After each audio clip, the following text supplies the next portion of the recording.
Harley-Davidson just revealed its 2026 lineup, and on the surface, it looks revolutionary. Lower prices, bold promises, and headlines screaming accessibility. But dig deeper and it's not what it seems. What they didn't tell you could ruin the brand's legacy.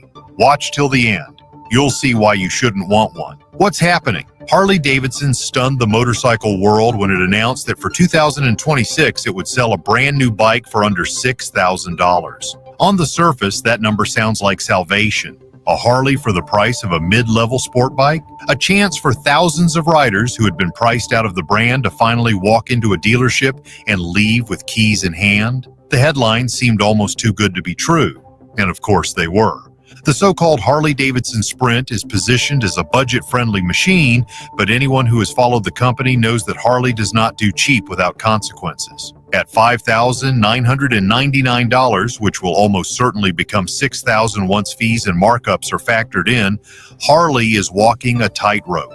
A bike price this low cannot possibly carry the build quality, iconic V-twin feel, and enduring reliability that gave Harley its reputation. What it can carry is plastic bodywork, outsourced components, and the hollow echo of a nameplate slapped on for marketing appeal. For longtime fans, the danger is not only that the Sprint will disappoint as a product. The deeper problem is that it chips away at Harley's identity. A Harley has always been more than a machine.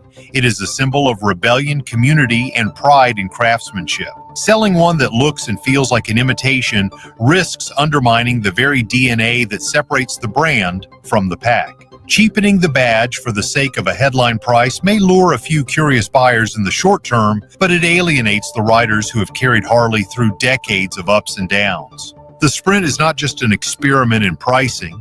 It is a warning sign that Harley believes survival means turning itself into something unrecognizable, and that danger is far bigger than a single model.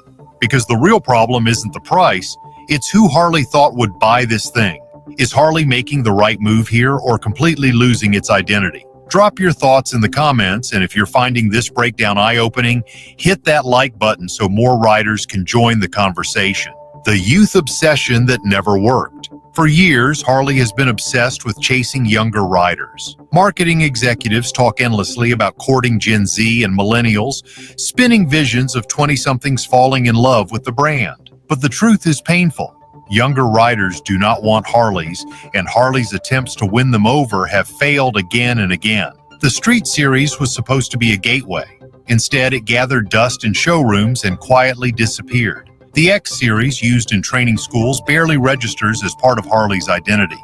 The company keeps knocking on the same locked door, and every time it is met with silence. The reality is cultural. For riders in their late teens and 20s, motorcycles are about adrenaline, speed, and affordability. Sport bikes and naked bikes dominate their garages, not cruisers with heavy frames and decades of baggage attached to the brand. Harley has always been a company that you grow into, not one that you start with. The leather jackets and long rides across state lines appeal when you have the money, freedom, and maturity to embrace them. Forcing Harley onto an audience that is not ready simply creates resentment on both sides. Worse, Harley's fixation on youth makes it look desperate. The brand that once embodied rebellion now seems like the aging rock star begging teenagers to still think it's cool. Each failed attempt deepens the disconnect, proving that Harley cannot win affection by pandering to a group that fundamentally does not care.